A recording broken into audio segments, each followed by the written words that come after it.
Good morning, church.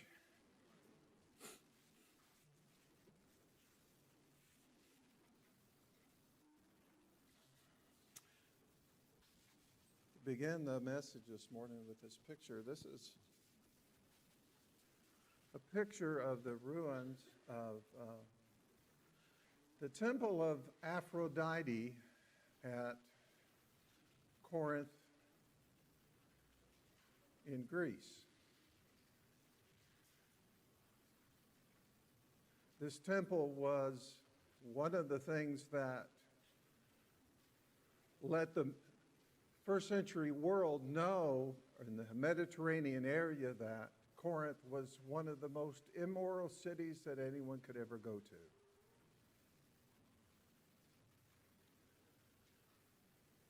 Corinth had that reputation.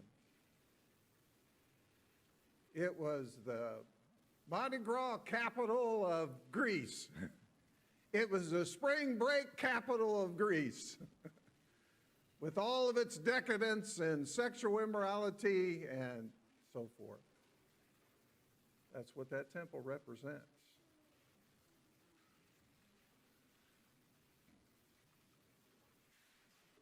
This morning, I want to talk about being around the table of the Lord.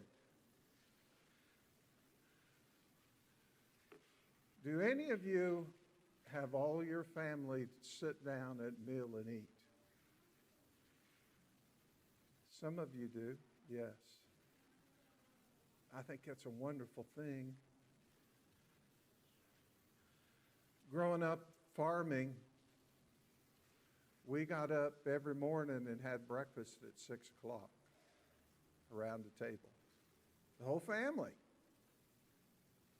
Long before the school bus ever came. And we went to school and we ate at school, of course, but when we came home, we had supper, all of us around the table at supper time. Around the table was a wonderful time for me when I was young. You can tell that by looking at my stomach. Lots of table memories. And you see that list of people there? At the top is my aunt and uncle. And all the rest of those are the kids, including me at the bottom. That's a lot of kids, isn't it? And this old farmhouse that we lived in, which was built in the 1800s and had wooden poles taken right out of the woods for 2x4s in the walls, had a kitchen table that was as big as the room. I'm not kidding you. When you came in off the back porch and you went into the kitchen, right there was a table. You ran right into it when you went through the door. And the other end of the table, the head of the table, was right against the stove. You could sit at the head of the table and reach out and get the fried eggs right off the fire. And to the left was the kitchen sink, and you could reach from that seat right up there and turn the kitchen sink on. And the other ones over here, they could open the microwave door right there, right by their chair. Can you imagine having this round table and we're all packed in there like sardines eating a meal? And I want to tell you something else that I'm amazed by. I'm amazed by. Half of these kids here were orphans. Including me, I was a ward of the state of Indiana, or better well known as an orphan. We were all orphans. Half of these kids. What's that say about my wonderful aunt and uncle? Amazing people. Good food from the hands of my aunt. Family and friends around that table, talking. We would express feelings. After we got home from school, we would tell about what happened that day, and we would laugh about it. And sometimes we'd laugh so much that I would go to crying. Because it was so funny, tears of joy. Those were wonderful times. Do you have some good table memories? Well, we're back to Corinth again. And this is the temple of Apollo. And if you know anything about Apollo and first century Greek religion, the temple of Apollo was just as immoral as the temple of Aphrodite. Only it was same-sex immorality.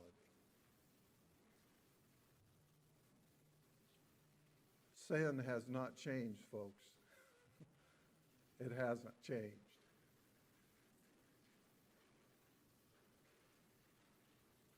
The Corinthians lived in this city that was filled with idols, idolatry, temples to various gods. Lots of sacrifices being offered every day. Lots of them. And when sacrifices are offered, what do you do with all that meat? You just throw it out? Huh? No. Their temples were not only places to worship their gods, their temples were also restaurants. Did you know that? People would actually go to the temples.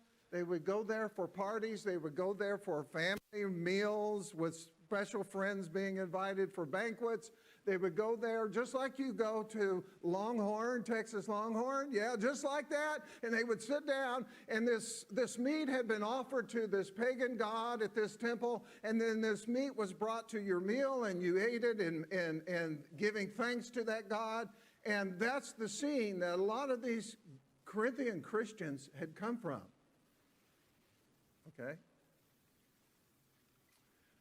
And then Paul says this to them in 1 Corinthians 10. Is not the cup of blessing which we bless? Looks like I might need to get my notes out too. Okay. Is not the cup of blessing, which of course is the Lord's Supper, fruit of the vine, which we bless, a sharing in the blood of Christ? Is not the bread which we break in the Lord's Supper a sharing in the body of Christ? Since there is one bread, we who are many are one body. This congregation, we're one body, for we all partake of the one bread in the Lord's Supper. Paul says in verse 18, look at the nation of Israel. Are not those who eat the sacrifices there at the temple in Jerusalem sharers in the altar? Yeah, they shared in the meat that was sacrificed, right?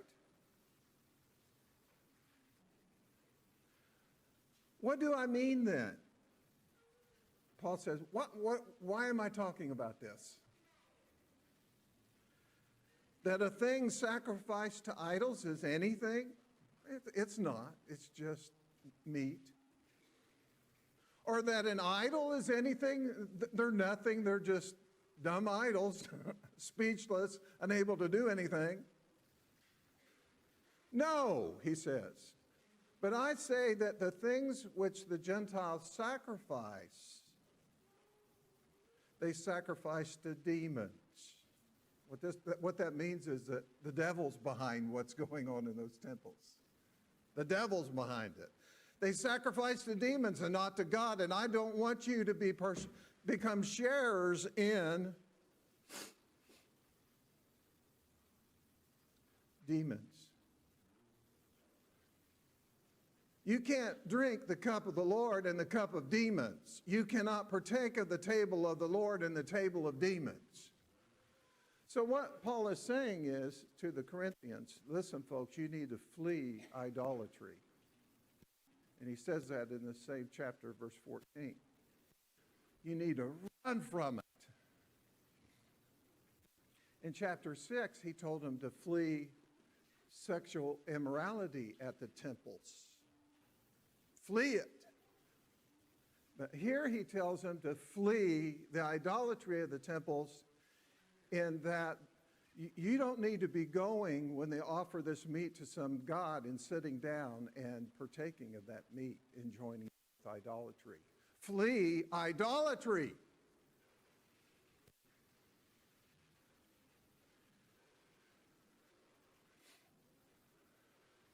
Have you ever heard of Oxyrancus? That was a Greek city in Egypt. It was the third biggest city in Egypt in New Testament times. And the word Oxyrancus means fish with a long nose. They were known for that there along the Nile River, okay? But anyway, this was a place where it's desert. And there was a dump there where lots of paper was thrown away.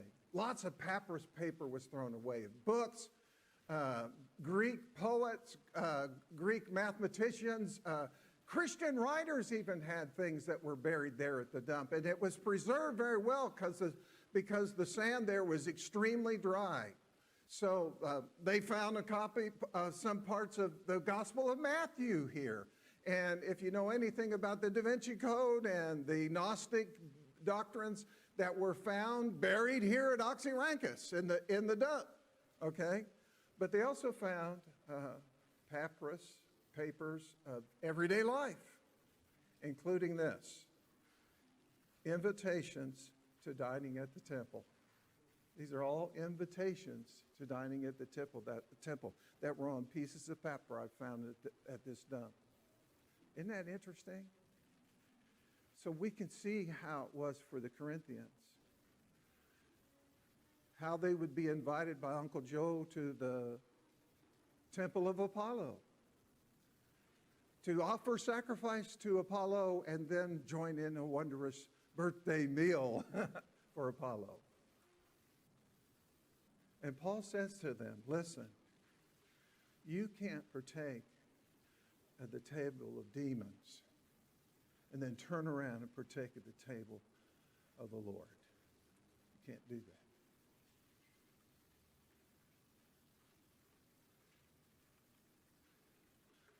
This morning we are at the table of the Lord, a table of fellowship. We're in fellowship with one another, and God is in our presence. He's in fellowship with us too.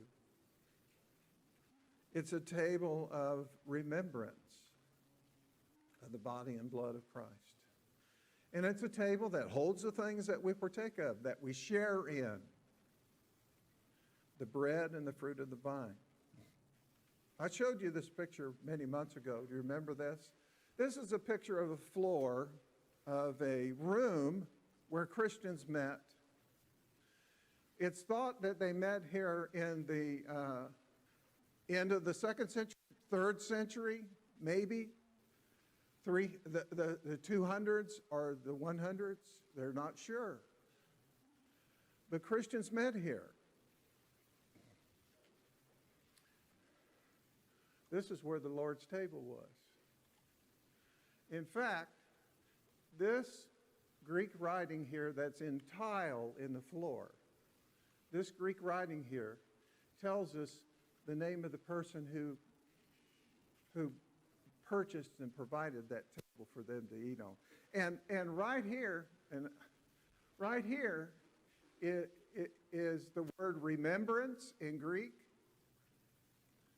And this word up here is the word table. That is the same word table that in Greek that Paul uses in 1 Corinthians chapter 10. Isn't that cool? Uh-oh. That is so cool. Over here it talks about some Christian women who were martyrs and who died for their faith, okay? And up here it talks about the person who spent the money to put all this tile down on the floor. Isn't that so cool? And this meeting spot, this meeting building, was actually on the barracks of Roman soldiers. Wow! My wife doesn't like me when I go around the house and do that. But did it get you? Isn't this so exciting? Here are Roman soldiers worshiping Jesus Christ as God. And by the way, right here, this is abbreviation for the God Jesus Christ. It's written in that tile that they believed Jesus was the Son of God. Isn't that exciting? It just makes me want to jump up like a Pentecostal. That is so exciting. So exciting. And there were coins that archaeologists discovered at this place that came from the 2nd century and 3rd century. That's where most of the coins that were found in this location were dated from. Isn't that exciting? And you can research this online. You'll find some great, great technical information about this. It's fantastic. There's the word remembrance. Mark, can you say that Greek word? That's a tough one for me to say. It's an M and an N together, and I have a hard time saying that. But there's our words for the God Jesus right there in abbreviated form. And there's our word for the table of the Lord. That's the same Greek word found in 1 Corinthians chapter 10. Ooh, this is so exciting. It is so amazing. But hey, at the table of the Lord, we share in this time of giving thanks to God for his gift of love. We give praise to God as we have in that song. That song touched my heart. Did it touch yours? We give honor to Jesus Christ, the Son of God who died for us. We give glory to him, and we are eating and drinking in remembrance of Jesus.